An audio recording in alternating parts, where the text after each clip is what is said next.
vibe. Amazing host leading the ride. Power to the people, we shine. Giving fans what they need. Caribbean spirit, let's succeed. Every show with a good deed. Together we plant the seed. Ride along, join the dance, let's sing the song. From island to island strong, with host we belong.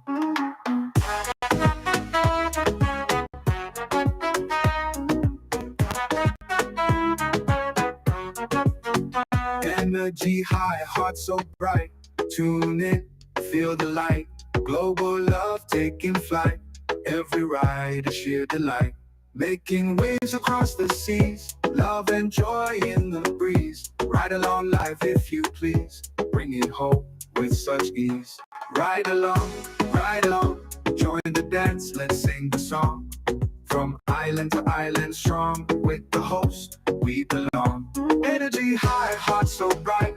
Tune in, feel the light. Global love taking flight. Every ride a sheer delight. Making waves across the seas. Love and joy in the breeze. Ride along live if you please. Bringing hope with such ease. Looking for the ultimate island experience? Hop on the Ride Tuk Tuk Rum Punch Tour and explore Grenada like never before.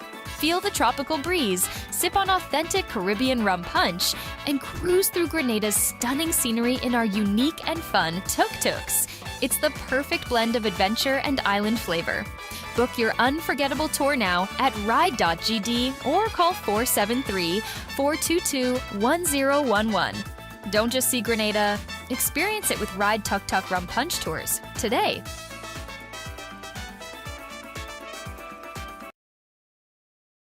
Are you a progressive young leader, a proactive emerging executive, a rising professional? Then you need appropriate cover for your vehicle. Introducing the Pro Motor Plan from Beacon. Car insurance that includes free loss of use, windscreen cover up to $3,500, free special perils, free accident forgiveness. Get Beacon's Pro Motor Plan today. Don't procrastinate. Call Beacon today at 440-4447 or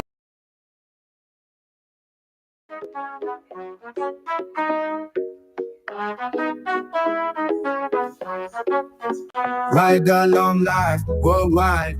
Feel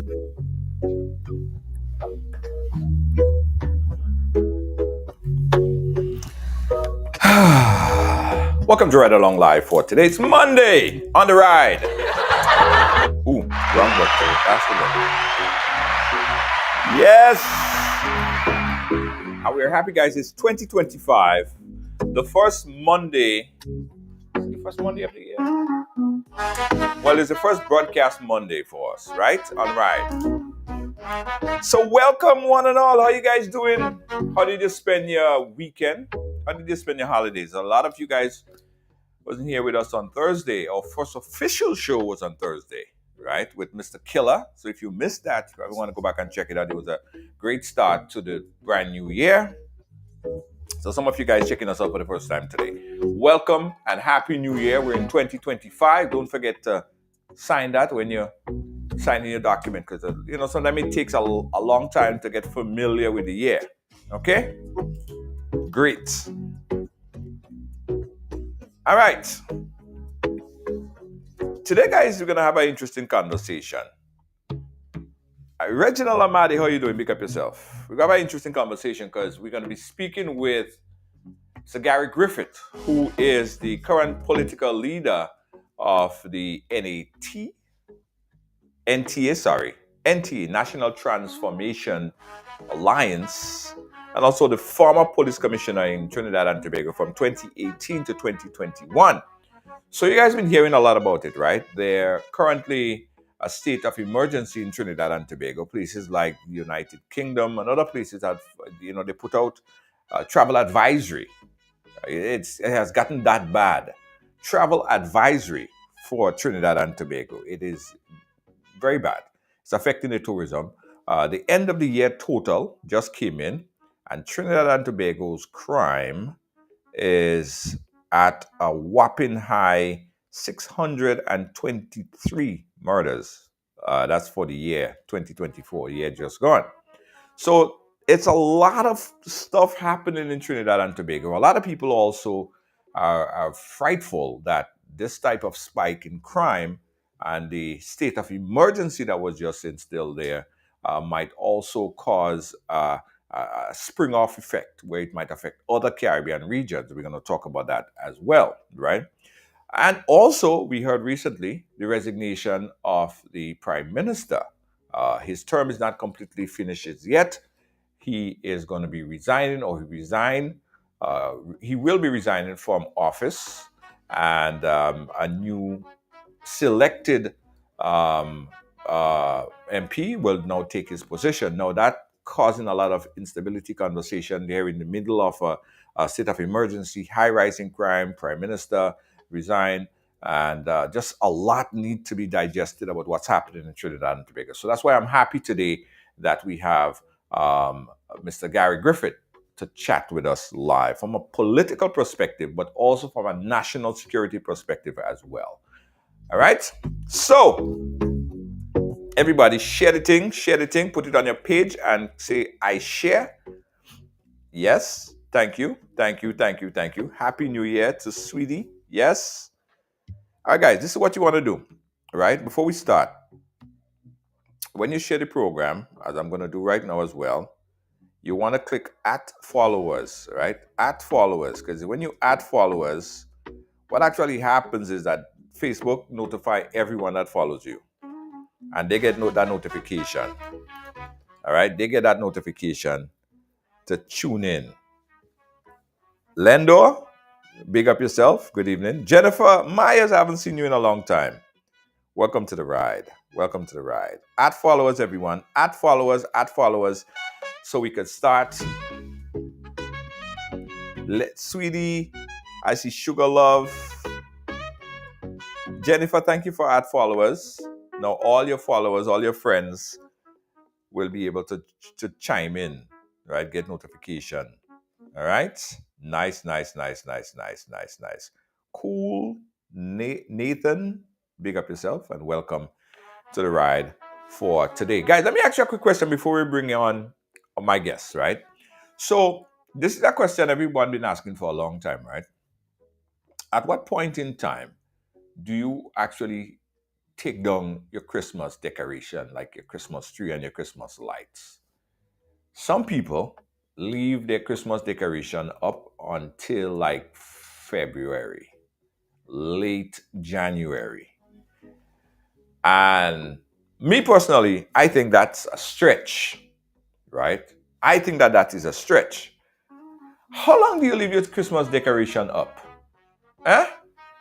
Do you go all the way, like all the way in February? And what time do you stop telling people Happy New Year? Well, you go all the way up to March. No, you can't go up to March. July? No. Impossible. No.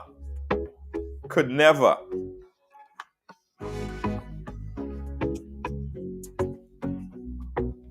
Could never. Unruly could never. I think like no, you guys should start taking on those those lights. Start taking on those lights. Nah, now is the time. All right. Weekend. That's what I'm saying. This weekend should be done. You're still up, Natasha? Well, start doing the right thing, Natasha. Start pulling those things on them down. All right. Guys, so help me welcome my guest. He is definitely a favorite here on the Ride Along Live. We had this conversation about 2 years ago. He was actually also on our list of awardees in our annual nomination. That was 2 years ago. He's here today joining us to talk to us about the crime situation in Trinidad and Tobago. Guys, I'm happy to introduce to you one more time on the ride the former police commissioner 2018 to 2021 and also the political leader of the National Transformation Alliance, Mr. Gary Griffith. Mr. Gary Griffith, how you doing, sir? Hey, not too bad. I haven't seen you for a year, for the whole year. I keep saying this, Mr. Griffith. Every time I see you, you look younger. Like I go down and you look younger every time. It must be something in the water. What is it? Well, whatever it is, You working for you, man. You working for you. Definitely. So, Mr. Griffith, let's go right in, right? Because I want some clarification. You are the political leader of the National Transformation Alliance, newly formed political organization in Trinidad and Tobago. Tell us about that political organization, that political party. Sure. Good evening to your many viewers and listeners. The National Transformation Alliance is yet another political vehicle in Trinidad and Tobago that is there to represent what is known as the bridge constituency. Whereas, most countries in the world, there will always be two major political parties. In Trinidad and Tobago, that third major political party has always been there since probably, I'd say, 1981, known as the ONR, the Organization for National Reconstruction. The third, because of our situation of the first past the post rather than proportional representation, it makes it very difficult for that third party to win an election. It's similar to the Democrats and the Republicans, and again, throughout the Caribbean, two major political parties. However, in Trinidad and Tobago, that bridge constituency, those voters who are independent, who are not PNM till they die, or are born a UNC and have a die a UNC, where both political parties have 200,000 odd of those persons. Their political leaders could shoot someone in cold blood downtown and they will still blindly vote for that political party. They will find an excuse to justify it. That's how they are. And again, same thing with Republicans, Democrats. That is their right. That is their business. I'm not here to criticize them. That's their lifestyle. But there will always be that 100 to 150,000 floating voters, independent voters, persons who make decisions on election day based on ideologies, principles, vision, ethics, policies, the party that may have the political will to transform a country. And that started in 1981 with the ONR with 91,000 votes. 10 years later, it became the NAR, of which Kamala Persad-Bissessar was a part of, and she went up against the UNC. They got 127,000 votes. 2007, it turned into the Congress of the People, which is when I started my political career. They got 148,000 votes. And now, 17 years later, yet again, we have this political vehicle known as the National Transformation Alliance. But let me not be greedy to believe and state that the NTA is the only third-party political vehicle. There are two or three others, or several others, I should say, and they represent that bridge constituency. The important thing is what we do and what we decide dictates the outcome of the election. That has been a fact since 1981. If those political parties go on their own, we have seen at times it will cause the PNM to win by a larger margin, as in 1981, 1991, and 2007. When these political vehicles form a strategic alliance with another political party, it spells automatic annihilation for the PNM, as in 1986 when the ULF joined with the ONR, in 2010 when the COP joined with the UNC. So it shows what happens. The UNC, on the other hand, have never been able to win a general election on their own in a three-horse race in the 36 years in existence. And there's not knocking the UNC. The UNC arguably may have just as many supporters as the PNM, but how our constituencies are laid out, they cannot win the marginal seats without the support of that bridge constituency party. So the NTA, what we have done, we have formed this political party. We have done well. We actually went in the local government election after just a few months, and we went after the 31 safest PNM seats, 31 seats that the UNC never won on their own, ever. These are the PNM usually wins about 60 to 70 seats out of the 141 in local government. Those are the 31 safest seats, and every single one of those seats, the NTA cut by 30 to almost 80% the gap of what the PNM had over the UNC. So we went into the belly of the beast. We were the kamikazes, and we had seats that the PNM would have won by 1,300 votes. We brought it down to less than 180. Not one of our candidates lost their deposit. So we were very competitive. We did what was required, working with the UNC. It ensured 70,000 more votes than the PNM combined in that local government election. For some reason, Kamala Persad-Bissessar has other ideas. It would obviously spell total defeat for the UNC if they decide to go alone. They have never been able to win alone. But that is her business. The PNM, they have their business going on with a civil war with persons trying to anoint people as if the PNM is a cow you could just hand over. That is not how democracy works. And Dr. Keith Rowley will understand that the hard way very soon when that civil war starts with him, his recent anointment of Stuart Young. But that is the UNC and the PNM's business. My business is to lead and serve that bridge constituency to make sure they will be properly represented. But do you caucus more with the UNC or the PNM? The NTA, does it caucus more or align itself more with the UNC or the PNM? Well, at this time, with none whatsoever, none of the above. Kamala Prasad-Bissessar made it known emphatically that she wants to have nothing to do with the NTA, and she may have good reason for it because I stand on principle. Certain things that I do will be non-negotiable. I actually was removed as a Minister of National Security because I stood on principle under her own government when people were trying to influence me to say the wrong thing. And I said, no, I'm not going to lie. If I have enough information and there's information that the police will require to assist them in an investigation, don't ask me to lie to protect anyone. That is my standard. That is my style. I stood up against a prime minister as commissioner of police when there was pressure being put on me by a government to try to put more emphasis in trying to align the police to investigate political opponents. And I said the police will not be used as a political tool. So I've stood up against two political leaders, stood up against two prime ministers, fired on both occasions. And that is what the country wants to see. They want to see persons who have that political will. So at this time, the NTA, we have absolutely no alignment with the UNC or the PNM. We are, however, have signed MOU with the Congress of the People. We have been having negotiations with other political parties such as HOPE, unions, other NGOs. So what we are forming is a proper system for good governance, not a political marriage of convenience. We've been there, we've done that.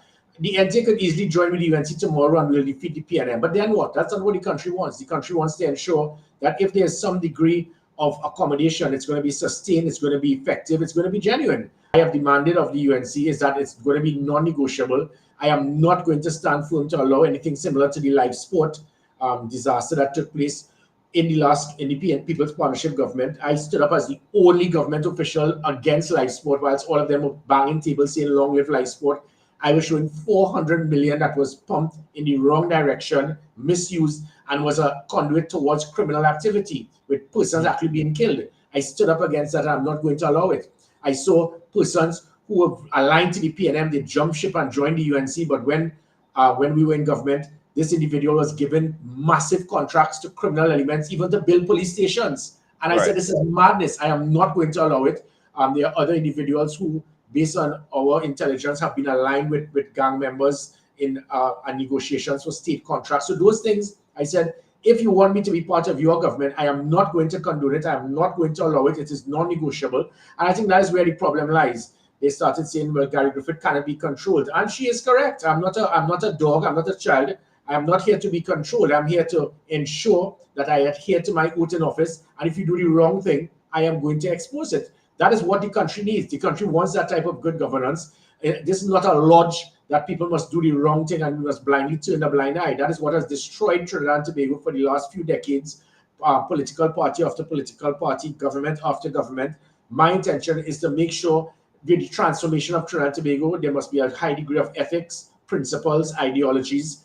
And if it is that other political parties embrace that, then we would more than be willing to have conversations with them.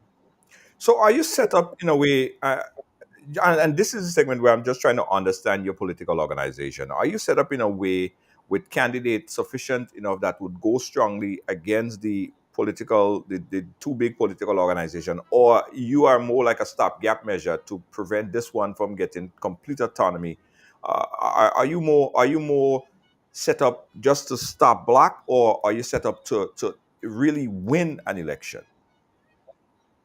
Well, really win, because I just saw, like, for example, Anna Ramsabad or something, Annette Ramba saying, probably a UNC till she die or whatever. She says Gary Griffith couldn't reduce crime. Well, lady, if it is that you don't read, you don't write, I have to draw photos for you. The fact is, Anna Ramba saying, it seemed that because of your ignorance in understanding what happens in Trinidad and Tobago, it was the highest reduction in violent crime in 17 years. Every major crime was reduced by 35 to 85%. My last year as Commissioner of Police, there were 342 murders compared to 2 times this amount. Now, public trust and confidence in the police service was 59%, now it's 8%. public trust in the Commissioner of Police was 79%. Now it is 6%.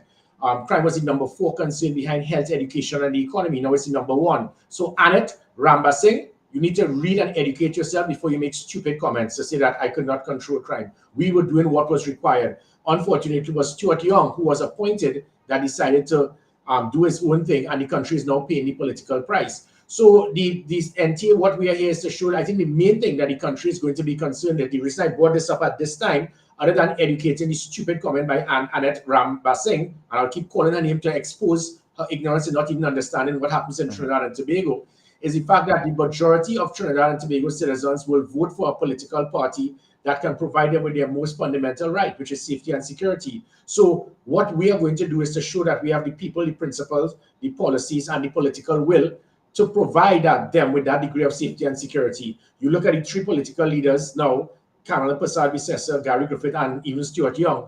Look at them, look at their qualification, their experience, their knowledge. And it is not just about national security. The NTA is not a national security party. The same principles that we use to transform and the police service and to reduce crime, using principles such as leadership, accountability, management, and measuring performance, we can do the same to lift the standard of every arm of the public service, be it health, education, the economy, social development, sport, culture, tourism, youth development.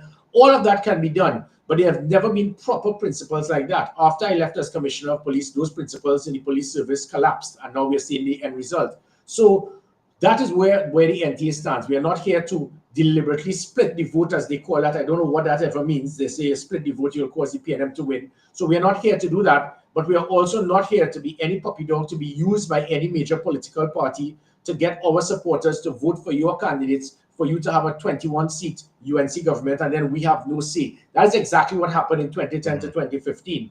The UNC got 21 seats, the COP got 6, and the top from Tobago got 2. The UNC then realized we have 21 seats. We can do what we want. We can hire people, fire people, make any decision, put any contract, give gangs state contracts, and there's nothing that the Congress of the People could have done. The COP was destroyed. They got 148,000 votes, and they moved to 467 votes because of that. I have no intention to disrespect or to have that bridge constituency ever used again. So let's talk about the crime statistic from 2018 to 2021, right? That's under your tenure as Commissioner of Police. We had from 2018, right, 34 was 34, and that's the statistic that I'm reading here. So you could correct me if my statistic here is wrong. 34.36% an increase from 2017. From 28, that's 2018. Now 2019, right? That's your full year in office. It was the same, right? Again, an increase. Well, a marginal increase. In 2020, we had a decline. Now, a lot of people said that that's because of COVID, but you could correct that statistic here for us. And 2021, when you left, it was at 29. It was, again, increase from 2020, but a decrease from 2018 and 2019. So tell us about that statistic there. Because when you say it was the lowest, we see increase, decrease in 2020, and increase back in 2021. So help us understand. Oh, no. Remember, my term was August 2018 to August 2021. Right. So in August 2018, I inherited a police service that was totally demoralized, no motivation, lack of resources, lack of training, lack of 21st century policing, lack of the use of technology. Anybody who is foolish enough to believe that someone could transform that within a month, within 2 months, within a year, then you're really as dumb as you think, as you look. There's absolutely no way. So it took me at least 18 months to be able to motivate the police service, implement technology, new units, systems, equipment, training, transforming the police service, making sure where we have 90% of the police officers were in stations. I had to change it to 90% of the police officers were out in the streets, using the type of equipment and technology we had, such as GPS tracking, body cameras, tasers, pepper spray, put in specific patrols, undercover officers, which was never been there before, gender-based violence unit, social media monitoring unit, being able to work with the NYPD to bring in training to lift the morale, the motivation, public relation, customer service. That took 18 months to do.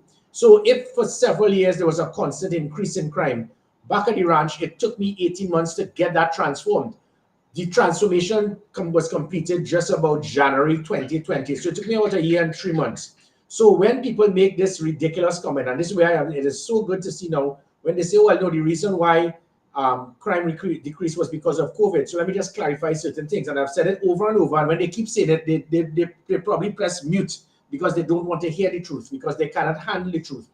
In February and March 2020, without COVID, state of emergency, public health regulations, crime decreased dramatically. It was the safest carnival in Trinidad and Tobago. How could there be carnival in 2020 if there was COVID? There was no COVID at that period. We formed the National Operations Center, the Emergency Response Patrol, the Special Operation Unit, GPS tracking.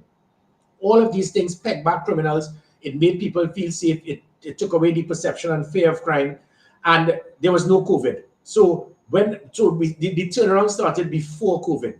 When COVID took place, for people to say that people stopped killing, raping, kidnapping because of COVID, I don't know if it is that they spoke to criminals and said, well, you're not going to rape because I'm afraid of COVID, and I'm going to kidnap because of COVID. If that is the case, all the criminals in Jamaica and Guyana, for example, they missed the memo, because crime actually escalated during COVID.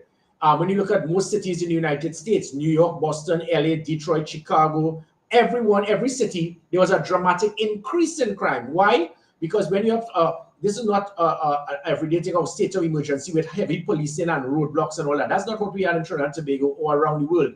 What you had is when you have situations like COVID, businesses will close. When businesses close, people lose their jobs. When people lose their jobs, there'll be unemployment. When there's unemployment, there's going to be a high degree of cost of living will go up. Prices will go up. The economy will be affected. Losing job is a byproduct towards people committing crime.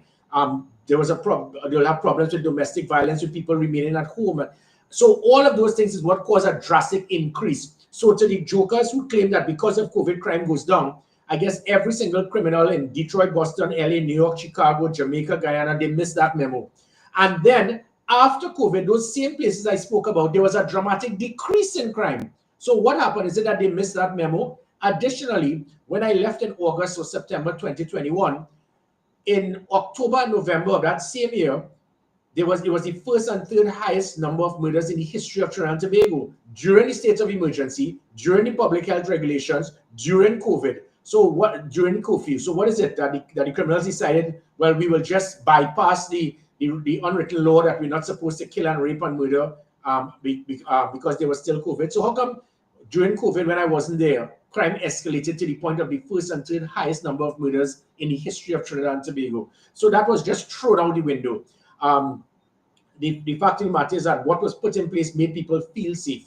And this is what we intend to do again, reignite the systems, the policies, the units, the technology, all of which have been dismantled, shut down because of petty politics. Yeah. So what was it in particular? Did the criminals decided that, oh, Gary is not there after 2021, so 2022, you know what? Back on the road and committing crime again. Because we see here in statistics from the crime, we see here in 2021, there was, right after COVID, there was then an increase.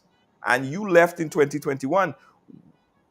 Was it that the system was dismantled after you left that caused it to skyrocket again? Yeah, definitely. A good leader is one that when he or she departs, the success and the productivity should remain the same. But you can't blame the leader if it is that everything they put in place, you shut down. As I said, we had a National Operations Center, it was shut down, an Operational Command Center, a Commissioner's Command Center. We had mobile scanners with vehicles that can pinpoint and find illegal weapons. We had the Gender-Based Violence Unit, the Social Media Monitoring Unit, GPS tracking on vehicles, the Emergency Response Patrol, the Special Operation Response Team. We had the minimum use of force policy with tasers, pepper spray, body cameras, public relation training. We had I-Support over service, getting the private sector to assist and work with the police services. We had online reporting, we had the police app, we had technology that put an end to kidnapping. When you hear about police now saying, oh, they solved the kidnapping, they didn't solve the kidnapping. The person actually either escaped or they paid the ransom. In our era, using technology was the first time in the history of the Caribbean that kidnappers were actually being pinpointed, doors being broken into, cars being intercepted, apprehended the kidnappers, and releasing and freeing the victims. It's things you saw in the movie. 12 consecutive occasions. Never happened before, never happened after. That is what put an end to kidnapping for ransom. That's what put an end to home invasion. That's what put an end to extortion, because for the first time ever, we had covert operatives. NYPD has 35,000 odd police officers. At least 10% of them, the other 90% do not know. They drive taxis, they sell hot dogs, they are vagrants in the street, they work as undercover sleeper cells, moles, whatever you call it. We never had that until I became commissioner.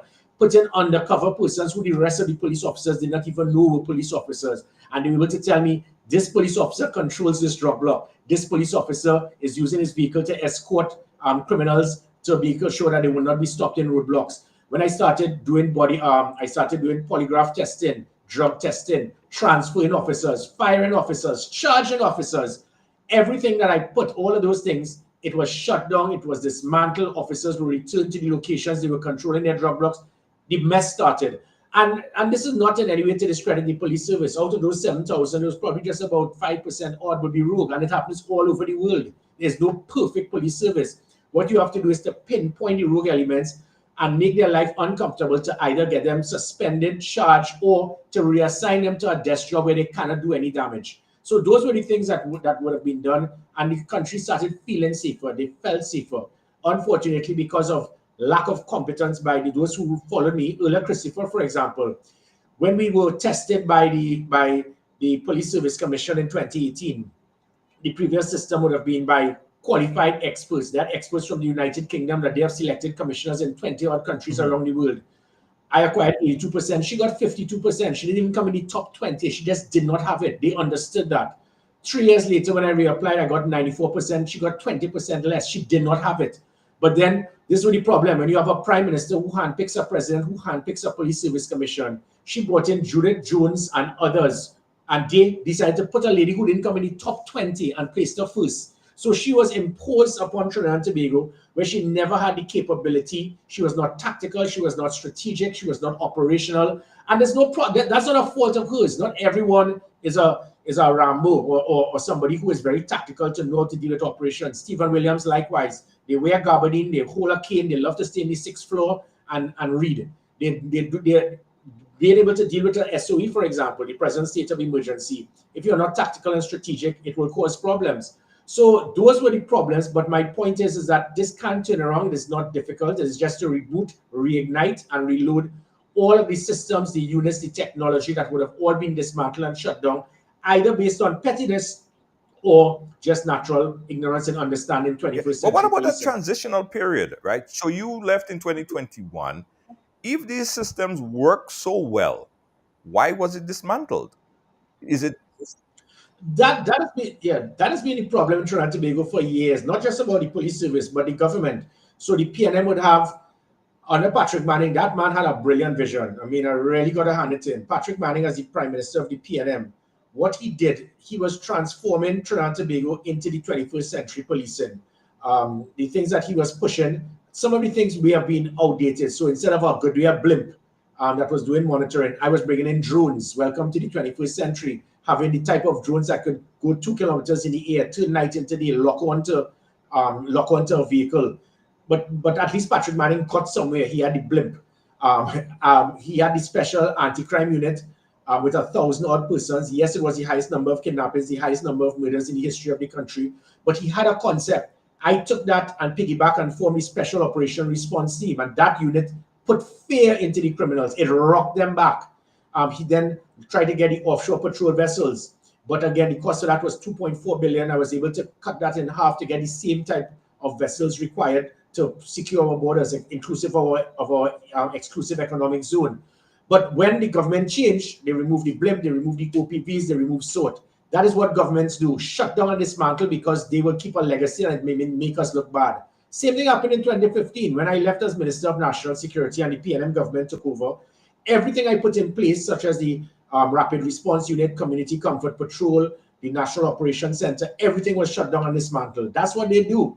So when I was commissioner and it was seen that Gary is not a PNM boy, instructions were given to remove and dismantle everything because it might have a Gary Griffith stigma on it and it may not make us look good. So you shut down and remove this, but at what cost? Now, the one major thing that is going to remove this government is crime. So instead of thinking out of the box and utilizing stuff that made the country feel safe, You have now removed it out of political pettiness that this is Gary Griffith's thing and he's not one of us. He's not a PNM. He's not supporter of the PNM, so let's remove it. So you remove that and you bring Earl Christopher, who does not have a clue what to do to reduce crime. And now they are paying the price. But more importantly, it is the country that is paying the price. This is that last year has been the darkest year for Trinidad and Tobago. And the country has suffered. But with moving from, as I said, 342 murders in my last year to almost double, just 3 years later, almost double. We can cut this, we can bring this back. But it requires persons to stop getting involved in the politics and just do what is right for the country. Yeah, because we've seen, as I said earlier, we see in 2024, the crime statistic there recorded over 623 murders, and that is a lot, right? Let's talk about the crime trend. Now, over the past 5 years, how has the crime statistic in Trinidad and Tobago evolved? And what are the key factors behind the rise in crime over the past 5 years? Well, again, I think the biggest problem has always been since 2006, where politicians decided to sleep with the devil. When you play with filthy animals, you would get fleas. What am I speaking about? Government giving gang members state contracts. It has been a big problem in Trinidad and Tobago. Government after government, political party after political party, from the PNM to the UNC back to the PNM. I have fought it down as Minister of National Security with live sport, with that same person who's now a senior person in the UNC, giving a gang member a contract to build a police station. That is sheer madness. Anywhere in the world, we'll say that we're a banana republic. And that person has been fighting me down constantly, not wanting the UNC to work with me. And then Kamala cries and says, oh, God, Gary's bad talking her. And that is Kamala's business with, and I'm not going to call Jillian John's name or anything like that. But I am not here to cast anything on anyone. My concern is we cannot and must not allow criminal elements to get state contracts. That is unacceptable. That has been the problem. That is what has caused many persons who have been involved in criminal activity. You give you 10 million TT to build a $1 million box drain, and you take the $9 million, you don't use it to help your community, you don't use it to help the persons around you. You take that 9 million profit to buy more sophisticated illegal firearms, hire more gang members, use it to buy more drugs, be able to control more drug blocks, and use the profit to pay off police officers and others who may have an aspect in the criminal justice system, because now you have profit.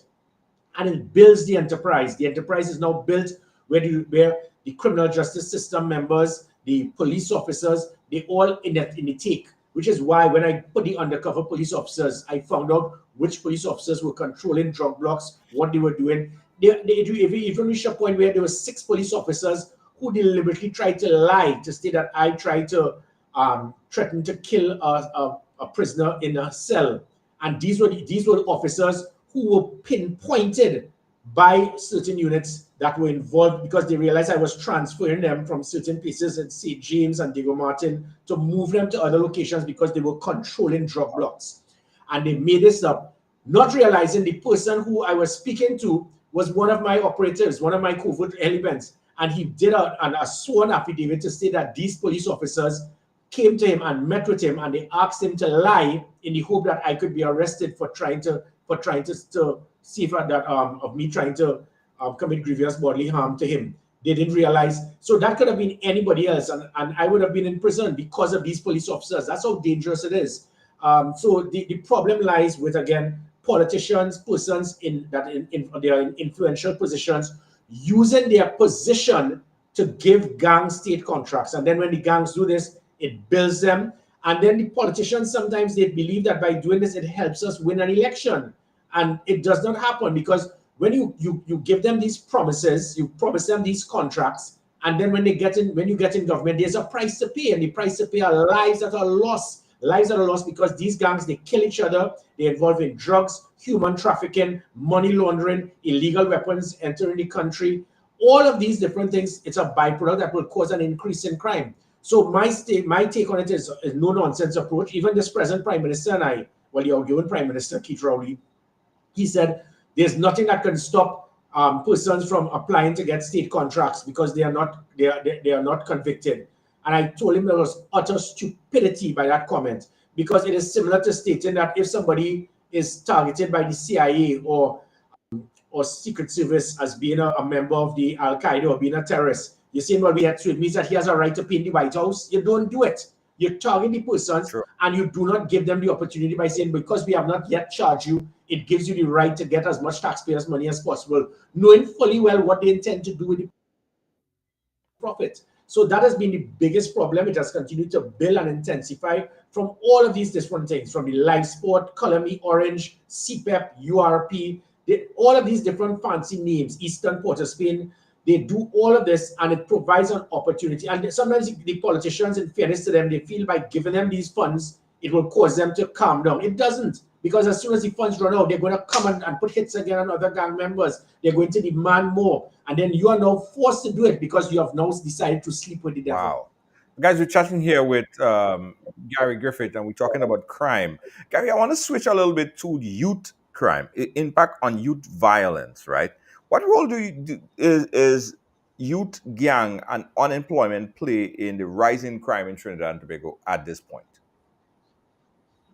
Well, definitely. I mean, the problem that exists right now is obviously unemployment is a factor. Many young men are frustrated. They are demoralized. They are not getting a proper opportunity. Listen, we got people here with degrees in Trinidad and Tobago that can't get a job. And this is not a justification for persons to commit crime.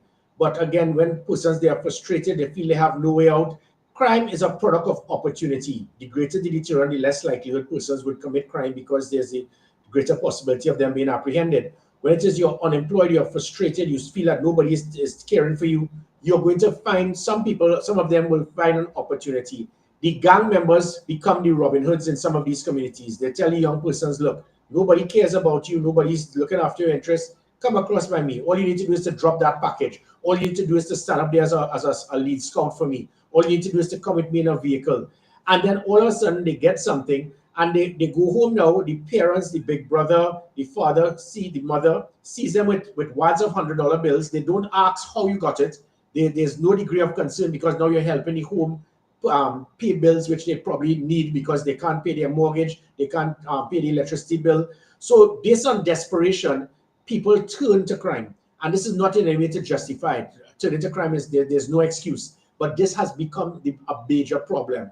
Which is why one of the things I always say is that sport is a major factor that can unite a country. It is a major factor that can change a young person away from crime. It is known as secondary crime prevention, where you find avenues to turn the energies of young persons away from crime, whether it is education, health, and sport. We formed that the Commissioner's Cup, where I was saying, listen, you all want to have your battles, do it on the football field.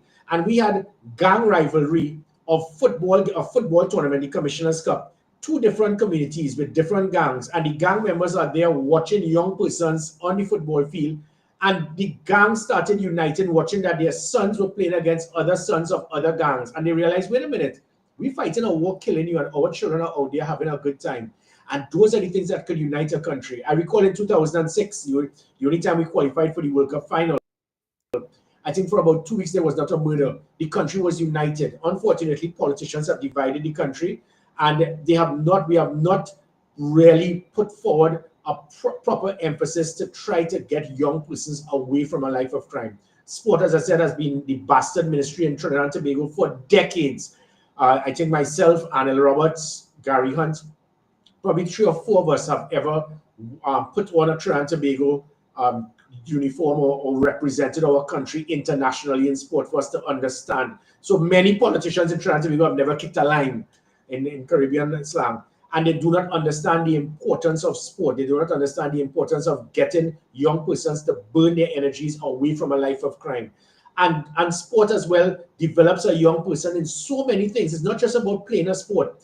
There are character traits in sport such as uniformity, leadership, punctuality, teamwork, not giving up. All of these different things, tactics, strategy, that is what sport is. Sport can transform you from being a delinquent into being somebody who's organized, who's strategic, who's punctual, who's uniform, who can work with others, who can work in a team, and that helps you in your job. That is why on most occasions, persons who play sport, they have a better ability in their composure, how they operate, even in their health.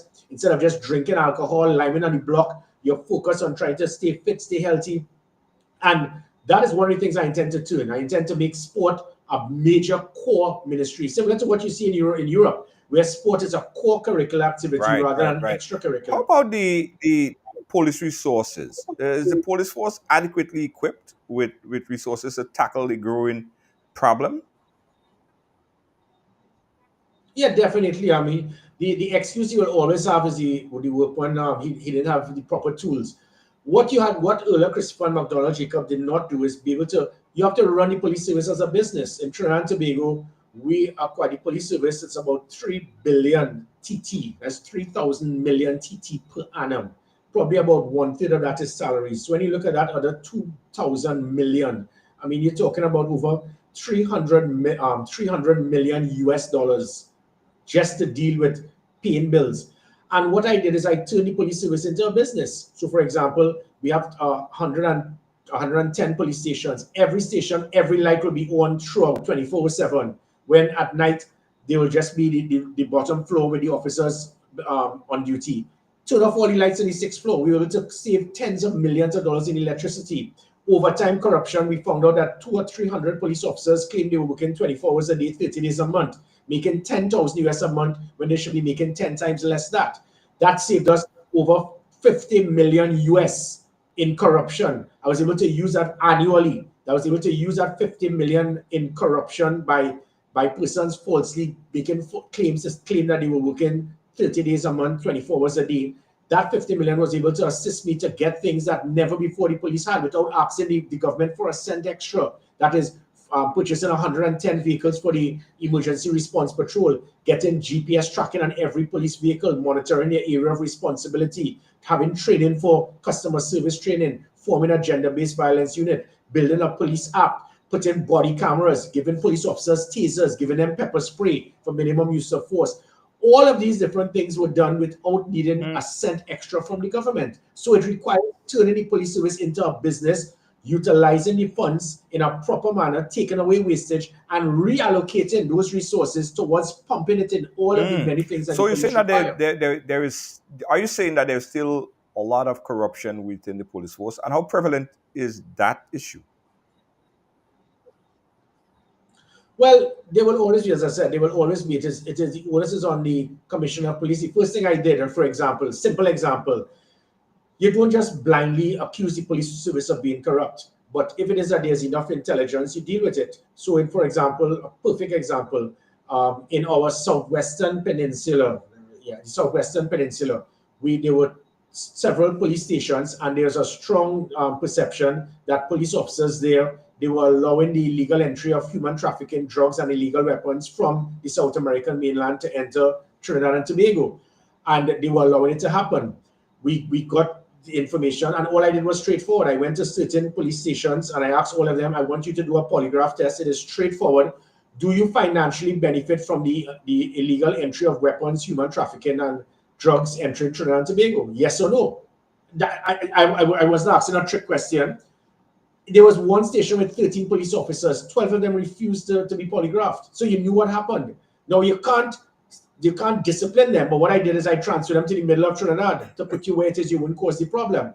And those are the things that cause problems. For example, again, just like when it is asked you to be polygraphed because I realize I have information you're running drug blocks. You don't want to be polygraphed, I send you from Diego Martin and send you down to San Fernando.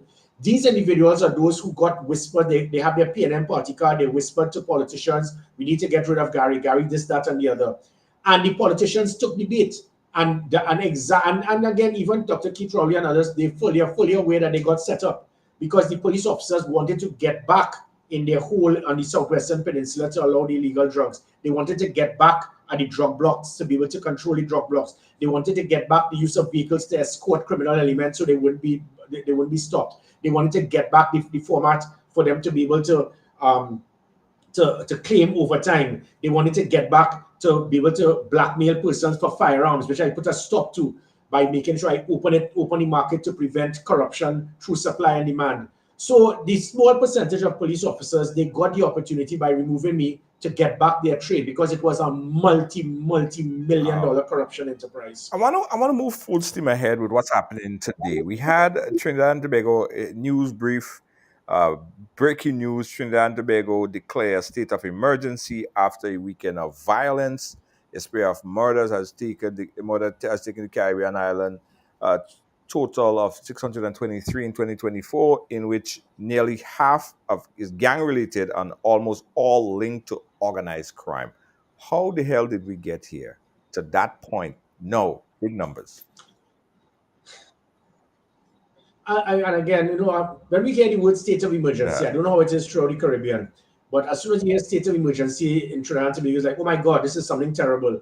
There are countries and cities and counties around the world. If there's a forest fire or flood, you call a state of emergency. But in Trinidad and Tobago, the concept of a state of emergency is usually something that deprives you of your constitutional right, which has usually been the case. We had roughly 5 states of emergencies over the last few decades, from 1970. Then 1990, the attempted coup. 1995, when Patrick Manning used it to put the House Speaker under house arrest. Then in 2011, and then we moved on to 2019 for a very small period during COVID, and now this state of emergency. My take on it, it should never have happened had we continued with the same process and procedure, because as I said, my last year, we put it down to 340 murders. The concept I had was that every year we'll reduce murders by 20%. So the next year would have gone down to about 270. The next year would have gone down to 230.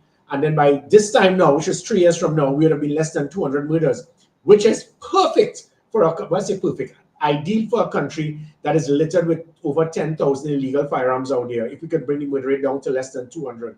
The best we ever had would have been just less than about roughly 100 in 1999 by Basil Pandey when he was Prime Minister, and arguably the best Minister of National Security the country ever had, which was Brigadier General Joseph Theodore, who was my Chief of Defense Staff when I was a young lieutenant. I learned a lot from him, similar to Brigadier Carl Alfonso, Commodore Franklin, Admiral Kelshall. I looked at a lot of these leaders, looked at what they did and how they operated. Had we kept that concept of the things we put in place in 2018 to 2021, there would be no need for a state of emergency. We allowed the gate to be open, and now we're trying to close the door. It's too late now. My take on it is a state of emergency is not and should not be used as a crime fighting tool. I advised the Prime Minister in 2011 when I was the National Security Advisor, when she recommended that we do it. I said it is not going to work. It is not a crime fighting tool. It is a stopgap measure.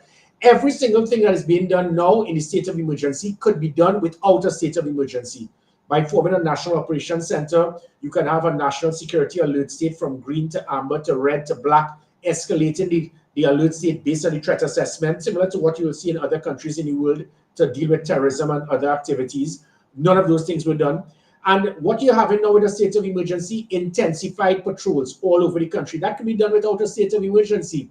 Bringing in the army to support the police service. That could be done without a state of emergency, because that is part of the role and function of the defense force. Having more roadblocks, which, by the way, I think is a very stupid move. Police officers, senior police officers in Trinidad and Tobago, they do not understand 21st century policing.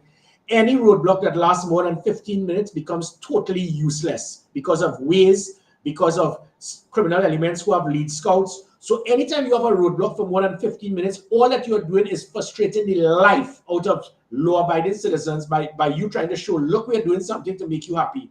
Trinidad and Tobago, the word public holiday goes hand in hand with roadblock. As soon as you hear public holiday, the police put roadblocks all over the country for hours.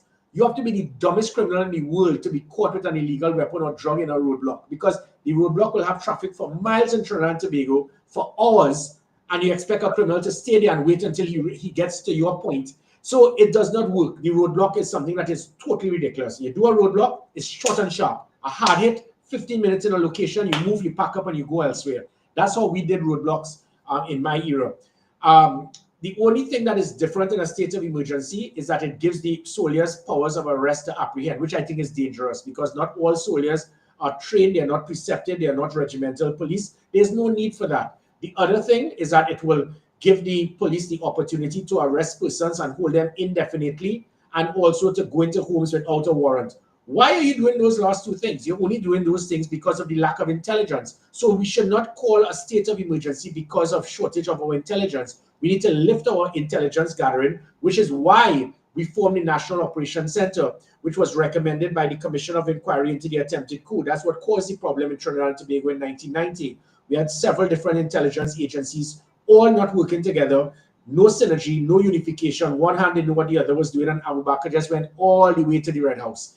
That is what has, again, was another thing that was shut down after I implemented it based on that recommendation by the Commission of Inquiry. So if those things are put in place, there's no need for a state of emergency. My final point on that is what happens is commissioners of police believe that the best way to show that we are doing our job is to lock up as many people as possible. Stephen Williams did that in 2011. 500 young Afro-Trinidadian men were arrested without enough evidence, and they took us to court, and the taxpayers had to pay the bill. This government have now tried a get out of jail free card by putting a clause 6 in the proclamation by stating that if you are held and your house is damaged, you cannot sue the state and you have to go to the president.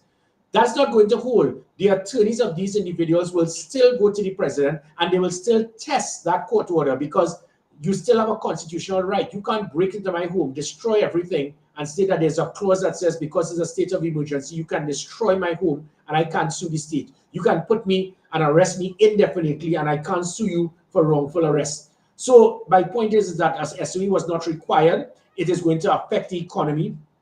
Half of anyone who's a tourist who wants to come to Trinidad, why would you come to a country here and know that there's a state of emergency? People are going to pull back. It's going to pull back on tourism during the carnival season. It's going to affect investment. It's going to affect the economy, which, by the way, is a byproduct towards crime increasing. So obviously the government didn't think it through. But again, the person who was instrumental in this is the same Stuart Young that Yeah, two things on that. One, the spillover effect. When we hear about state of emergency, and if the police and the soldiers are taking more stringent measures against those criminal elements, the spillover effect where criminals would just leave and go to other places, nearby territories. How should other nearby territories, countries, deal with something like that, especially during a state of emergency where they don't want to get caught and they just want to rest off for a little bit? Let's deal with that one. I have another question in relation to the state of emergency. Yeah, sure. That's an excellent question, which goes to when I was Minister of National Security, I pushed heavily for CARICOM to understand we've got to work together.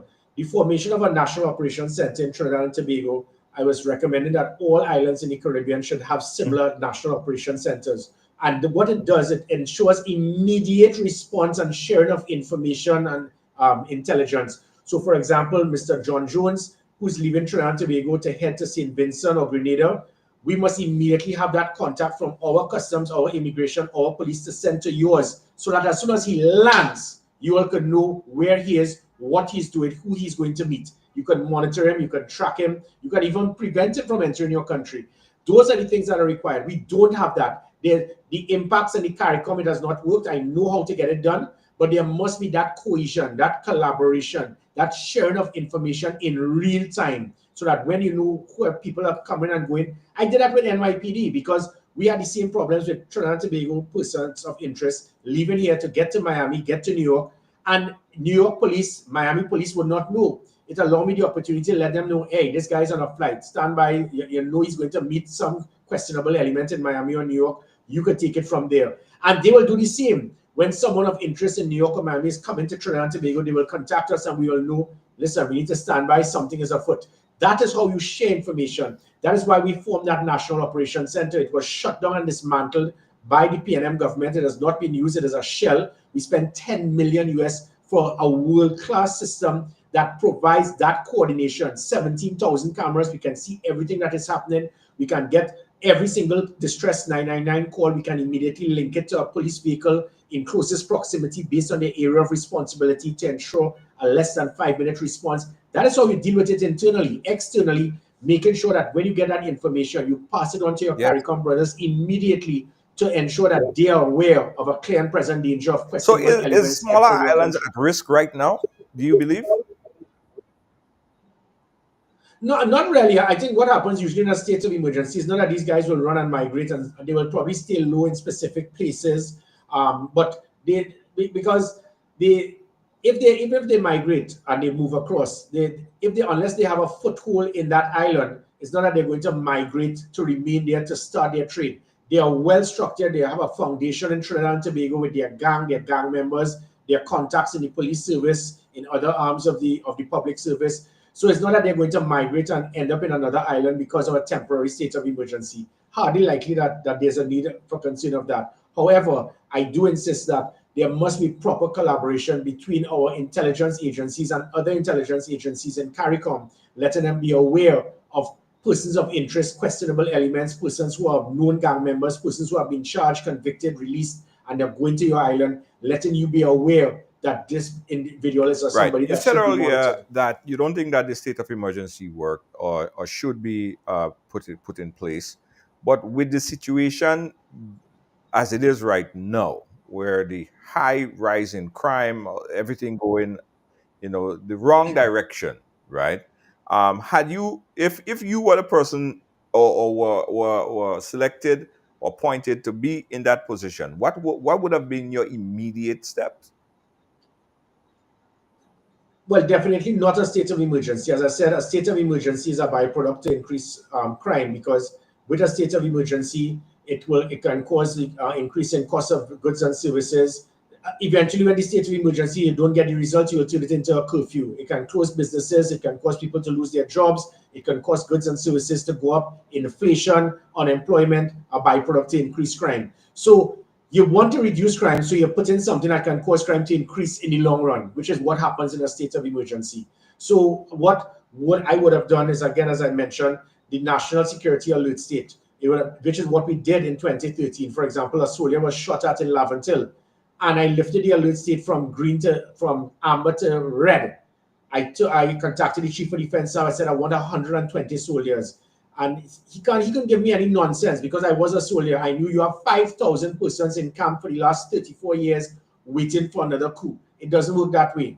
Part of your role and function is an aid to civil power and to assist the police. Other politicians after me who are not qualified and understand the role of the defense force, whether it be Fitzgerald Hines, Keith Scotland, Stuart Young as previous ministers in the PNM government, they will get the world thrown over their eyes by the defense force. So even during the state of emergency in Trinidad and Tobago during COVID, not one soldier came out, not one came out to support me as the commissioner of police, because they brainwashed the politicians and say, well, the defense force don't need to come out for these things. I sent 120 soldiers into Laventille, and for 3 months, I think there was one killing, and that was a domestic violence matter. It was the safest Laventille ever was, because I locked down Laventille. I said, listen, even the dogs stopped barking. The people in Laventille said they never felt so safe. And that was done without a state of emergency. So the point is, if you have 5,000 members of the defense force, 500 there in the air guard in Piarco without you don't have a kite to fly. For those 500 should be out on the streets with the police. You have 1,500 in the coast, have a vessel, can bring them out to the police. You have 3 in different camps on standby. What are you on standby for? Trinidad has just encountered its darkest year. Half of them should be out. You're speaking about 3,000 extra legs coming there to support and complement the police service. Flood the country with manpower strength, not just in salient stations on standby, foot patrols, vehicle patrols, high visibility, a rapid response, bring back public trust and confidence, let people feel safe, put fear back in criminals, let them know that we are taking back this country. That is what I would have done, because no drug block, no neighborhood, no community belongs to any criminal element. That's what I did as Commissioner of Police. People fought me back because they said that Gary Griffith was affecting people's rights. Every single police officer who abused their authority, they were arrested under my watch. In fact, it was the highest number. I did not condone any act of abuse of authority, but it does not allow that you take a shot at me, I'm going to shoot back, and it's going to be a head or chest shot. When I did that, shot one kill, people were upset, but I knew exactly what I was saying. I was telling the police, you got my back in. I have your back. If they shoot at you, you go for a head on chest. Don't tell me about shooting your arm and leg. That's what that one shot, one kill. If you touch one, you touch all. I made it known that if you will come after any police officer, we are going to come after you and we're going to find you. That's why under my 3 years, not one police officer was killed in the line of duty. Now they're being used as target practice, because the same senior police officers, they are not on the ground. When it was Sealots, Laventille, I will be the first person in the front line. I'll be prepared to take the first bullet. That is the type of leadership that the police want. That is what I would have done as Minister of National Security. That's what I would have done as Commissioner of Police. You're not seeing the ministers, you're not seeing the commissioners out on the streets during the state of emergency. They're going to stay in their garbodies, they're going to stay upstairs in the confines and safety of their offices, and that is going to affect morale, it's going to affect leadership, it's going to affect success, it's going to affect the productivity of the SOE. But as I said, if you did those things, there would not have been a need for a state of emergency. Guys, again, we're chatting here with Gary Griffith. A lot of information. I hope Caribbean leaders are watching, because this you are an encyclopedia of policing, Gary. It's very informative, and I know people are paying attention. I want to talk about the resignation that we heard today, but before we jump to that, someone asked a question, and I think that it's important that we address this. The question is, how do delays in the justice system, such as long court backlog and lengthy trials, contribute to the crime and the feeling of impunity in Trinidad and Tobago? Well, it's a disaster. You imagine if somebody has committed a minor crime and the maximum sentence is 5 years, but you spend 7 years in remand. I mean, that is so unfair. It is sickening that people are in remand for a longer period than the actual sentence if it is that you went to court. Those are the things that must change. Trinidad and Tobago, our recidivism rate is among the highest in the Caribbean, and that is based on poor rehabilitation. So we take young persons, you put them into prison, there's not proper rehabilitation. Instead of counseling and training, you get them to rub shoulders with the most hardened criminals, and they come back out being more turned into a heavier criminal than when they went in the first place. So the concept of a prison is not just for punishment, but for proper rehabilitation. If we do not have proper rehabilitation, which is why, as the National Security Advisor, I drafted the Ministry of Justice for Kamala Persad-Bissessor. Unfortunately, she gave it to deceased Herbert Volley, who did not have a clue about how to run a Ministry of Justice. All that he did, and the person who replaced him, all that they did was to try to build more prisons and to build extra things. That is not what the Ministry of Justice was for. I drafted the Ministry of Justice specifically to deal with the problems of that long delay in our criminal justice system, where persons will be incarcerated, be in remand, and they cannot get their day in court. Where it is that young persons will go to prison and they will remain there for years without proper rehabilitation. Put in systems similar to, which is what I actually did as Commissioner of Police, where it is we had young persons and we were there to explain to them and the courts agreed that if it is that they are charged for a misdemeanor, instead of sending them to prison, it was something called crossroads, where we'll have 1,000 police officers we were training to be big brothers and sisters to 1,000 at-risk youths. So if you're caught for a misdemeanor, instead of you going to prison, you are now forced to work as under the big brother of a police officer. He and she will be there to hang out with you, to speak to you, to go to a basketball game with you, to talk to you, to counsel you, to give you that degree of leadership and maturity of a role model that you may not have at your home because of some sort of what sort of issues you may have, probably not a lack of proper parenting or persons who just don't care. Those are the things that are required. Those are the things that will assist greatly to turn young people away from the life of crime. But that Ministry of Justice was an ideal opportunity.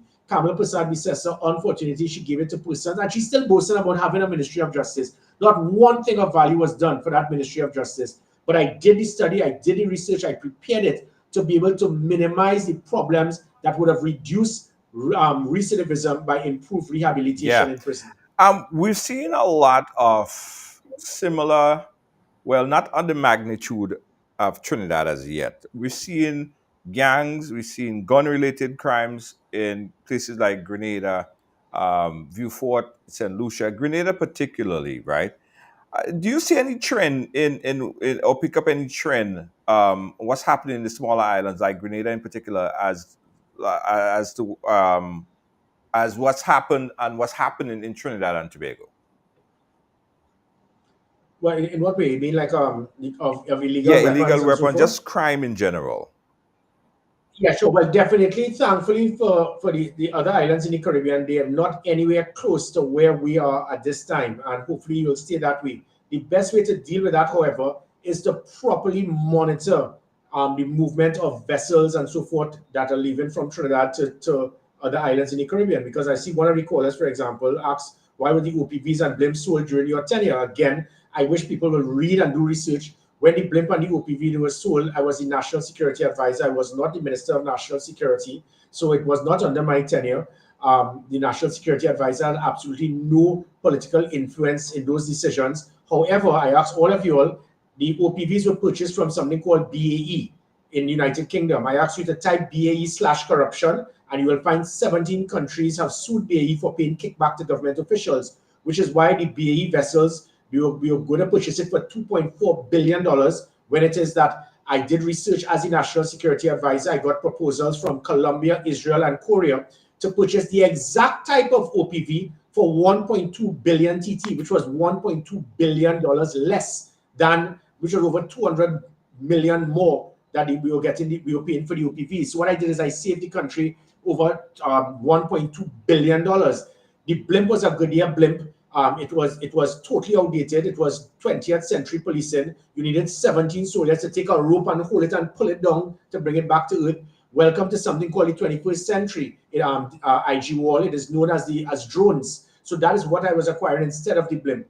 Instead of the OPVs, I was able to acquire 12 garment vessels to do the exact thing that the OPVs would have done for 1.2 billion TT less, inclusive of securing our exclusive economic zone, which was 12 to 200 miles off. So we did the exact thing the OPVs would have done for 1.2 billion less. And the reason I segued this into the question is this is what is required. Making sure we have a comprehensive maritime security wall between all of the islands in the Caribbean, making sure we utilize the radar. And if any vessel leaves Trinidad and Tobago's territorial waters, inclusive of our exclusive economic zone, and getting into another island, we must immediately have the capacity to contact you all and let you all know this vessel is getting there, because our maritime capability is will be much bigger than St. Lucia, Grenada, St. Martin, other islands.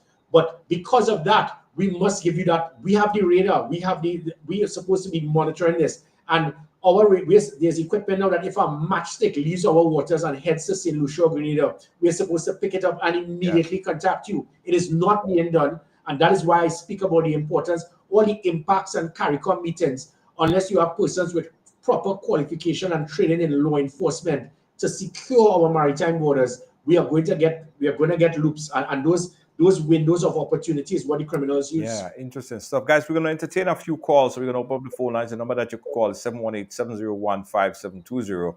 Having this very important conversation with Gary Griffith, the former Commissioner of Police in Trinidad and Tobago from 2018 to 2021, also the political leader of National Transformation Alliance there in Trinidad and Tobago. Again, if you want to call, the number that you call in live is 718-701-5720. While we wait for that call, we're going to move in second gear and speak about the resignation of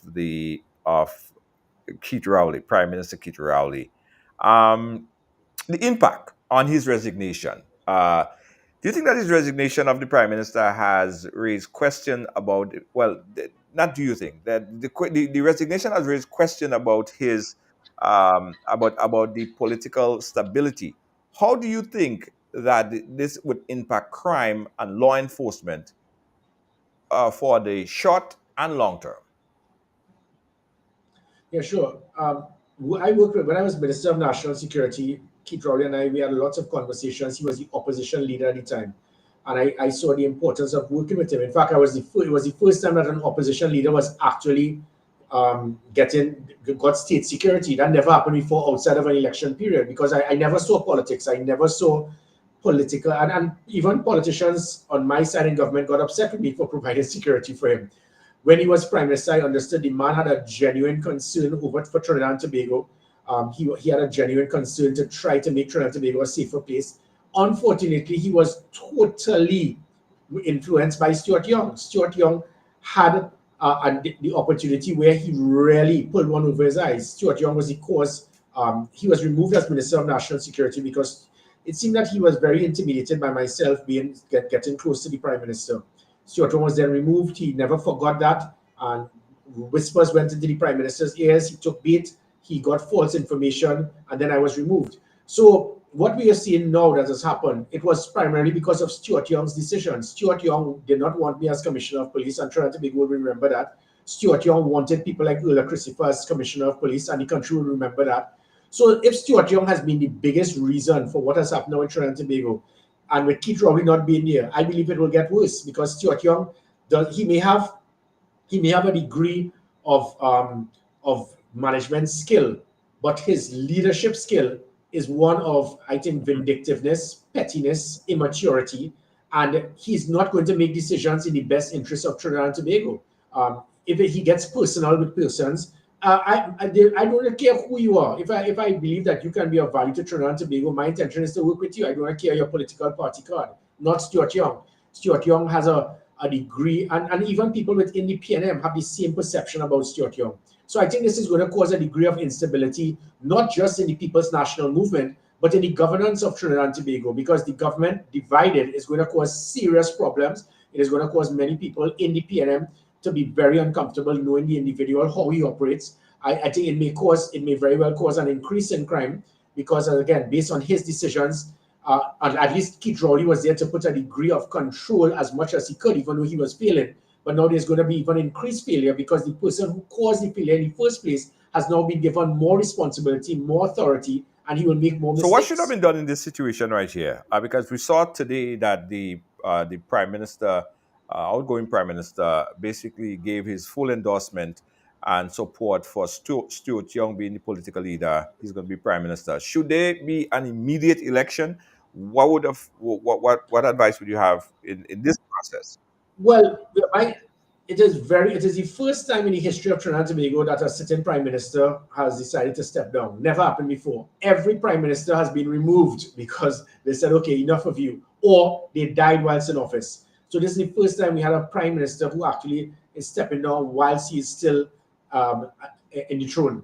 What should happen, the best bet, it is very uncomfortable, untenable even, for a situation of someone to be the political leader of a party and somebody who's the prime minister, and they're two different people. That can cause many issues.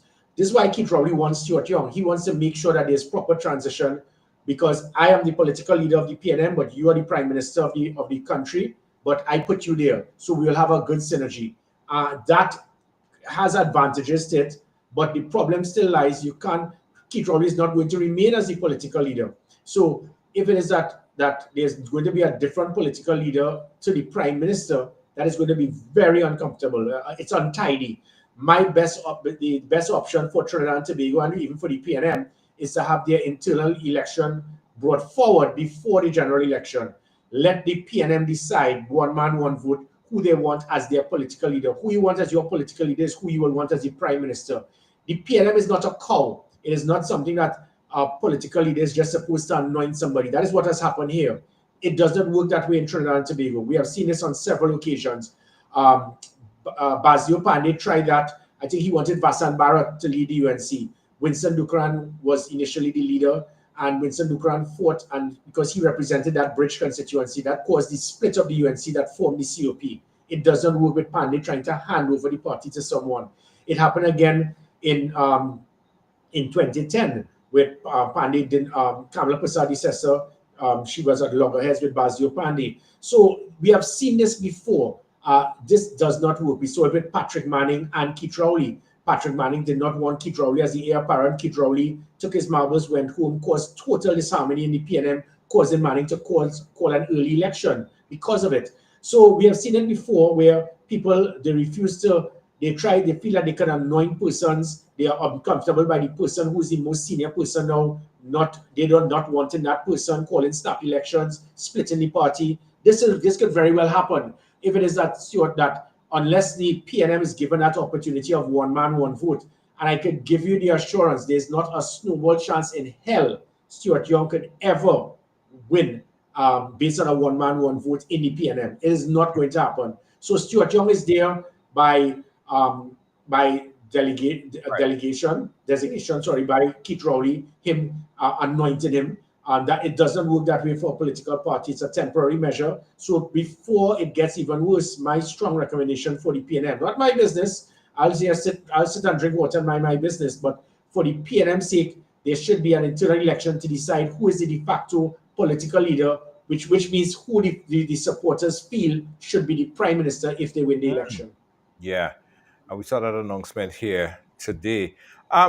Gary, we're still waiting on call, but we'll dive into a couple more questions on we top of the hour already. And what? Okay, I think we have a call. Let's see if I could get that call coming in right now on the WhatsApp. Caller, are you calling in for the program? Yes, Junior, calling for the program. Okay, where you calling us? Go right ahead, caller. Grenada. Okay, yes, go right ahead.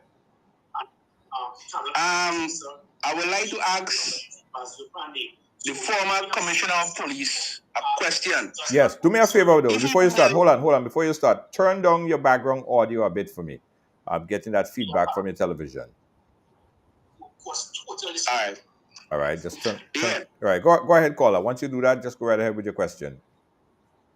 Okay, the question is that I want to find out from the former commissioner of police, if he being elected as the Prime Minister of Trinidad and Tobago, what it is that he has in store for the young teenagers of Trinidad and Tobago, because we are seeing that the young teenagers in Trinidad and Tobago is the one that's stemming mostly on the crime situation in terms of robberies and the homicides, because they've been influencing from the elder heads who is probably sitting back home and making them do all this sort of work just for a little small change of a $15,000, $20,000, $30,000, you know, a little chain, probably some nice clothes or some kind of thing like that.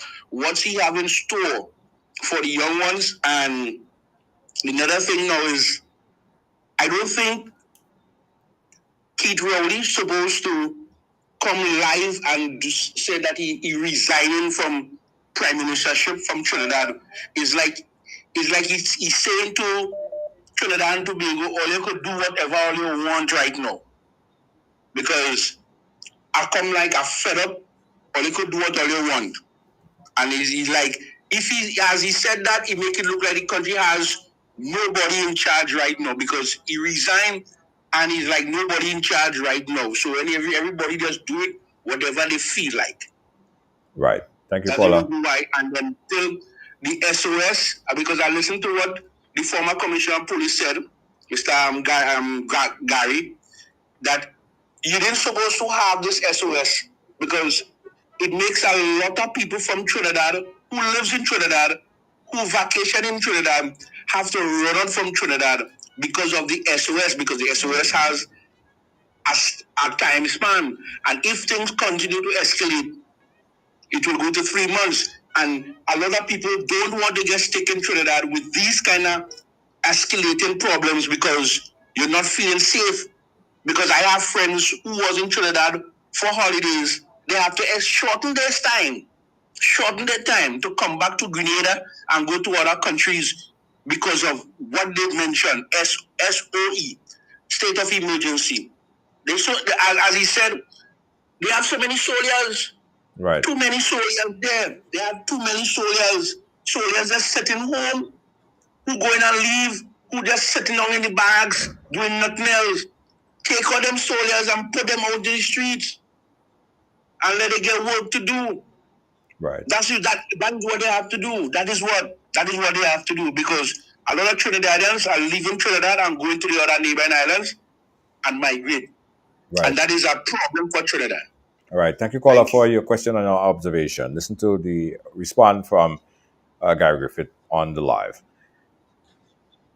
Yeah, I think the main question is as it pertains to young persons in Trinidad and Tobago, and it is really straightforward. We have about roughly $50 to $60 billion every year, our budget. At least 10% of that is based on corruption, mismanagement, wastage. And it starts even with state boards. The state boards where every single person who's appointed, there's no qualification, training, or knowledge, is based on the party card of the party that got in government. So we're speaking about hundreds of, and the reason I say that, what does this have to do with young persons? We're speaking about hundreds of millions wasted on corruption and mismanagement. And the same thing goes with every single, if it is that we put proper systems to deal with all of the mismanagement, the corruption, and then we go into the gangs that I speak about, where gangs are given state contracts. You give them 10 million TT to build a $1 million box trade. You take away that element of corruption and mismanagement, and you use those funds now towards providing just 10% of that could be used towards, we have roughly about 30 to 50,000 unemployed persons in Trinidad and Tobago. If I look at our unemployment rate, mostly would be young persons, 18 to 25 odd. You give them an unemployment check, give them something for them to get off the streets, and not just giving them a check for them to just to stay active, but you keep monitoring them to find a way for them to be employable either in the private or the Yes. public sector. Get in the private sector to be able to make sure you hire one extra person. Get in the public sector to see if we can find an avenue for these young persons. Having a proper social development program that will be in synergy with the Ministry of Youth Development to look at each and every young person to provide them with an opportunity for sustainable living. Not one person must be left behind. We cannot do that because we waste hundreds of millions in corruption, in kickback, in mismanagement, in gangs getting state contract. In other words, run your government like a business. Take away the corruption, take away the mismanagement. Use those funds towards the young persons. So many of them are on the streets, on the road, just sitting down doing nothing, smoking, drinking, involved in crime, wasting their life away. If they know that the state is willing to help them, every single young person, you will get, and it's not much, you give them 150 US a month, something just to sustain them for their basic livelihood, and let them use this to be able to utilize that to probably educate themselves, get involved in some degree of training, to get them to be able to have an opportunity to be employable either in the private or the public sector, bringing the private sector into it. That is how we deal with it. And by doing that, it takes away and minimizes the opportunity of these same young men and women turning away to a life of crime because they believe the state has sidelined them. My parents have ignored me. Nobody cares about me. But that gang leader, he really loves me and he cares about me. He's willing to give me money if I just decide to be able to transport something or put a hit on someone. That is how we can totally transform Trinidad and Tobago, by caring for the youths in this country. Absolutely. We got another call. A very, very good point there, Mr. Griffith. We got another call online. Caller live. Where are you calling us from? I'm calling from Trinidad. I'm a Grenadian living in Trinidad, and I have a very interesting question to ask Mr. Griffith. Go right ahead. What does he think about, what is his views on Michaela Pandy's political party, the Patriotic Front? How do you think her presence in politics going to impact Trinidad's politics? And I mean, what are your views? All right, thank you. Call. Can I ask her before she comes off? No, can I ask hold you, on. Because we're taking the call through the WhatsApp, she cannot hear you. But can you ask her? Can she name one achievement or statement made by okay, Michaela caller, Pandy? he asked to give one statement that was made by Pandy. Or an achievement that was done to show her leadership. Which Pandy? Michaela? Michaela, yes. Michaela, yes. Michaela. Well, I don't know much about her. I know about her father, but her. There you go. That's my point. Front. I would like to know what is his view on her new political party, and if he thinks that there could be a positive impact on Trinidad and Tobago's politics with her presence. Okay, listen to his response on the live, okay? Thank you so much for calling. Yes. So that was the reason I asked the question, and it's not my business, but if I am a citizen, I'm a voter, I want to know, what have you achieved? What have you contributed? What have you done? I want to remember, if Gary Griffith was a minister, Gary Griffith was a minister, Gary Griffith formed this unit, he did this, he put this law. When you ask, so if you want to vote for someone, you have to see what it is that person would have said, what they would have done, what they would have accomplished. She, I think, was a member of parliament from 2007 to 2010.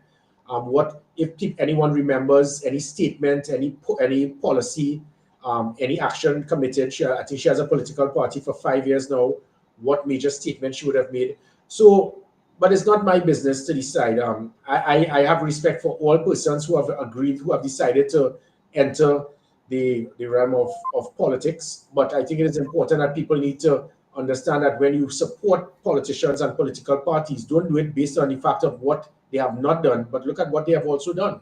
And you need to look at persons who are achievers, who have accomplished things. And because what we need is not talkers, but we need doers. We need movers and shakers. We need to have people who are willing, not just say, well, let's vote for this person because there's nothing dirty about them. We need to say, let's vote for this person because we have seen what they have achieved, what they have accomplished. That is right. Someone just asked me a question here, and they want to throw that at you. They said, with what's happening in Grenada, where we see where we continue to see, formation of gangs. There are some established gangs. There are some young groups of people calling themselves gangs. How do we eradicate that from the nip it in the butt stage? Well, definitely, I will recommend to the Commissioner of Police that you gotta go straight into the belly of the beast. You can't just sit back and allow it to build. It is going to build, and when it builds, it will reach a point where you will not be able to control it. That is what happened in Trinidad and Tobago. We have reached that point, not of no return, but when it is, we have tens of thousands of illegal firearms. We have gangs who have so much. They have tens upon tens of millions of dollars that they could afford to protect themselves through the use of the protective services, defending them, certain arms, and the criminal justice system. You need to make sure you never reach to that point. You need to make sure that you can nip it in the bud immediately. Even if you have to use the broken window theory, you look at these persons who are gang leaders and you find an avenue, whether it is tax evasion, whether it is money laundering. I had a way. I will find something, and if I know that you are an enemy of the state, I will find something that, and legally, to make sure that you will no longer be an enemy of the state. So you need to again use proper intelligence, find avenues, and bring those persons where they belong.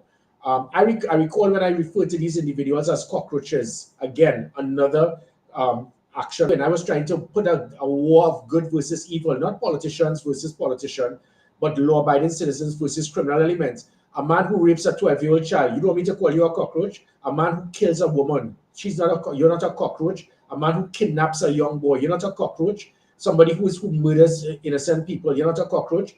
But we have so many people in Trinidad and Tobago that will try to defend these criminals. It is hoped that in the Caribbean, you all don't have persons that will deliberately try to defend these criminal elements because they will speak about their rights. We have reached a point in the Caribbean where I think the scales of justice have been tilted so much towards the criminal elements rather than the law-abiding citizens. We need to tilt that scale of justice back to make sure that the law-abiding citizens have a fighting chance. That is what is required. So I would recommend that the Commissioner of Police, they go hard.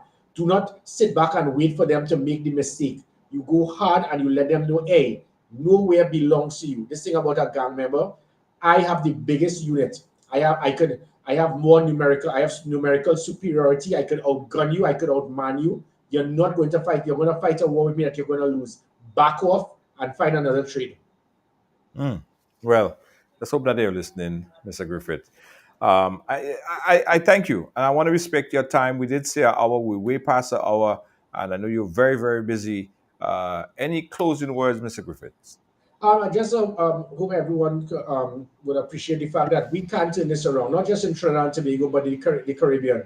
The meetings that we have is very cosmetic. Ministers of national security and prime ministers having these CARICOM meetings on a regular basis. It is an ideal avenue for us to get to go to Barbados and Grenada, live in a 5-star hotel for a few days and have a good time. That is not how it's going to be dealt with. You need to have the law enforcement experts from different parts of the Caribbean meeting together and coming up with a proper strategy to secure the Caribbean, making sure there's immediate information being passed, making sure that there's sharing of information, intelligence-led regional policing, making sure we can utilize the capacity of the maritime equipment that some of us have, some more than the others, the utilization of the radar, sharing of information. As soon as one person leaves Trinidad and Tobago and heads to your airport, you know about me before the person arrives. Politicians having their meetings that cost the taxpayers every year, it's not going to work. It serves no purpose. They have no training, knowledge, qualification in law enforcement or criminological theory. Get the experts throughout CARICOM, which is why that meeting that we usually have in December for the commissioners of police in Miami, it is a very positive aspect. We need more of that and less of politicians all talking. That happens, I think it can make the Caribbean much safer. Thank you so much there, Mr. Griffith. And we really appreciate your expertise in this field of law enforcement. And we're looking to hear a lot more from you, especially coming up upon election. I know you and your political party will be contesting the election as well. So we're looking closely to see how that plays out for you, and best of luck with that. Thank you so much. We keep in touch. Thank you very much. Yeah. All right. Take care. Again, guys, we chatting there. Nice conversation there with Mr. Gary Griffith on the conversation of national security. And I really hope, honestly hope, that the law enforcement in the Caribbean region is listening to Gary, because he has a track record of being no nonsense to national security, right? And what we see happening there, it might be like the toothpaste effect. If it comes out, it might be hard to go back inside or impossible to go back inside. So let's hope it could be nipped in the butt so that we don't see this type of escalation of gun violence to the point where countries like Grenada, St. Vincent, St. Lucia, and all these places have to call a state of emergency or something similar to deal with the rise in crime. We'll be back with my final closing words. You're watching Right Along Live. Don't move.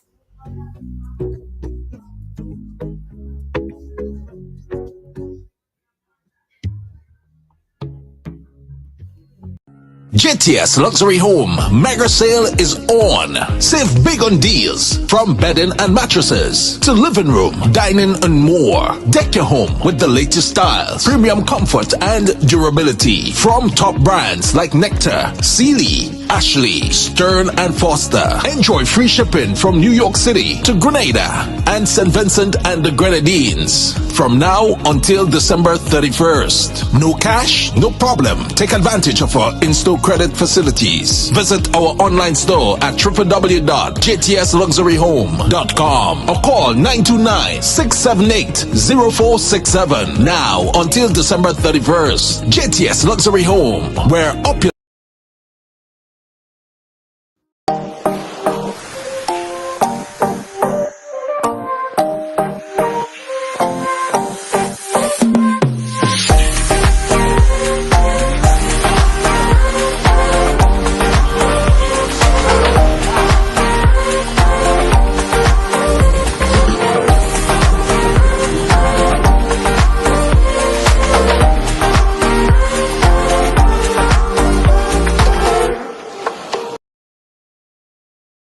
Looking for the ultimate island experience? Hop on the Ride Tuk Tuk Rum Punch Tour and explore Grenada like never before. Feel the tropical breeze, sip on authentic Caribbean rum punch, and cruise through Grenada's stunning scenery in our unique and fun tuk-tuks. It's the perfect blend of adventure and island flavor.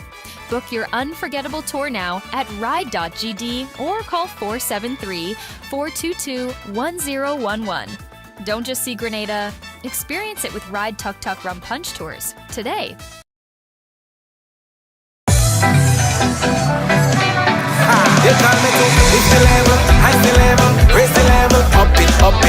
What if you had a choice? A choice of joining a line or a choice of making your purchases online? What would you choose? While you ponder on that, the National Lotteries Authority has provided another purchasing option. All their games are now available online. Yes, Grenadians! From wherever you are, purchase your favorite daily and jackpot type games using any electronic device. Register on the NLA's website at www.nla.gd.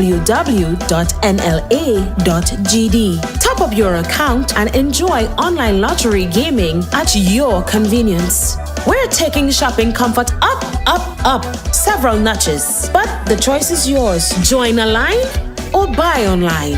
NLA, make your dreams come true.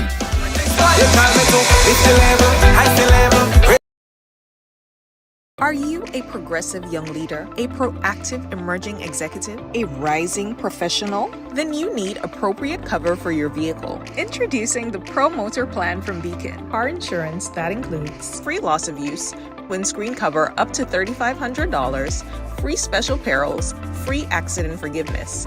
Get Beacon's Pro Motor Plan today. Don't procrastinate. Call Beacon today at 440-4447 or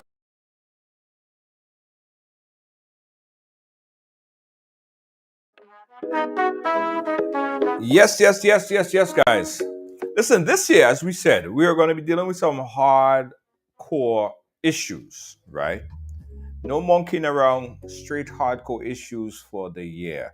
Right Along Live maintain that we are the only platform like this where we could deal with serious issues and all the issues that we feature on the program are serious issues, but they are issues. Of course, on Fridays we coming back with the right trivia, because you don't only want to deal with issues. You have to, relax a bit, right? So Fridays we're going to be back with right trivia. Tomorrow, a very interesting conversation. I want you guys to look out for the flyer for tomorrow's program. Very, very interested. But we still the platform where everyone has a story to tell. So if you have a story to tell, if you want to share your success, share your story with us, please give us a call. Let's have this conversation and let's send your story, information viral, so it would empower people. That's what it's all about, right? Also, speaking about empowering people and sharing your information, if you have a business and you want to advertise your business, stop keeping your business a secret. Advertise and Ride Along Live from coast to coast and let the world see and get information about your business. Don't keep your business a secret. Give us a call, Ride Along Live, 718-701-5720. We love to advertise and get your information out. Okay?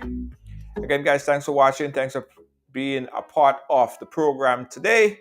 Catch me again tomorrow. Good night. Long life, worldwide. Feel the beat, feel the vibe. Amazing host leading the ride.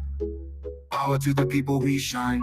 Giving fans what they need. Caribbean spirit, let's succeed. Every show with a good deed. Together we plant the seed. Ride along, join the dance, let's sing the song. From island to island strong, with the host we belong.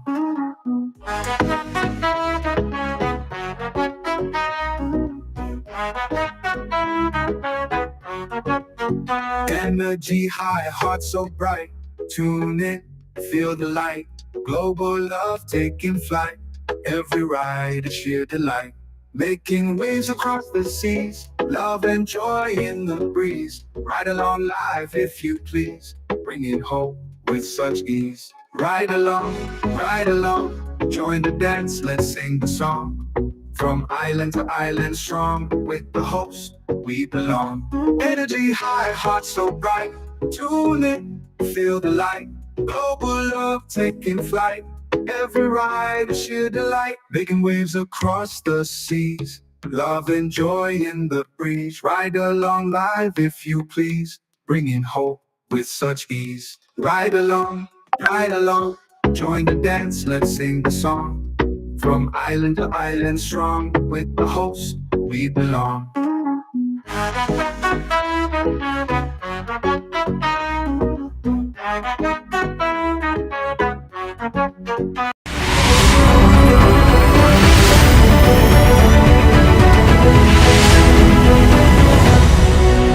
Ride Along Live.